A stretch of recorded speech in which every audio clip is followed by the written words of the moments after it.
Hello बच्चों, चलिए प्रश्न देखते हैं। समजात तथा समरूप अंगों का उदाहरण देकर समझाइए। आइए जान लेते हैं यहाँ पर हमारे प्रश्न की मुख्य अवधारणा। लिखते हैं यहाँ पे मुख्य अवधारणा। हमारे प्रश्न की मुख्य अवधारणा यहाँ पर संबंधित है समजात व समरूप अंग से। समरूप अंग के विषय में हमें बताना है। तो सबसे पहले बात कर लेते हैं समजात अंग की।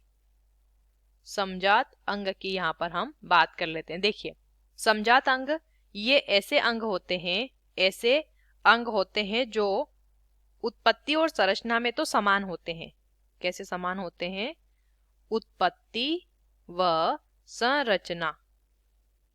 ऐसे अंग जो उत्पत्ति और संरचना में तो समान होते हैं, किंतु इनके जो कार्य होते हैं वो भिन्न होते हैं। इनके जो कार्य होते हैं वो भिन्न होते हैं। ऐसे अंगों को क्या कहते हैं? समजात अंग कहते हैं। जैसे कि उदाहरण भी प्रश्न में पूछा है। उदाहरण अगर देखते हैं तो पक्षी के पंख और घोड़े के अग्रपाद।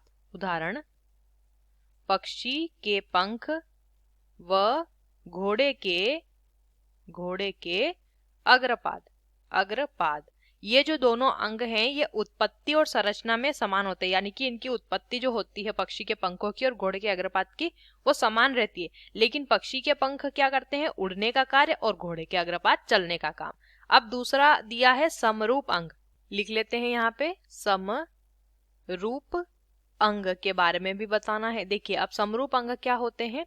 ऐसे अंग जो उत्पत्ति और संरचना में भिन्न होते हैं।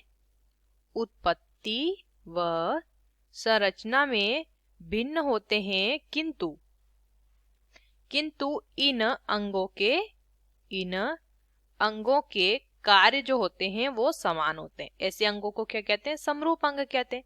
अब यहाँ पे उदाहरण भी पूछा गया है, तो उदाहरण देखते हैं समरूप अंग का। जो कीट के पंख होते हैं, व जो पक्षी के पंख होते हैं, पक्षी के जो पंख रहते हैं, इनकी उत्पत्ति और संरचना भिन्न होती है, लेकिन दोनों का ही कार्य होता है उड़ना। आशा करते हैं आपको इस प्रश्न का उत्तर समझ आया होगा। धन्यवाद।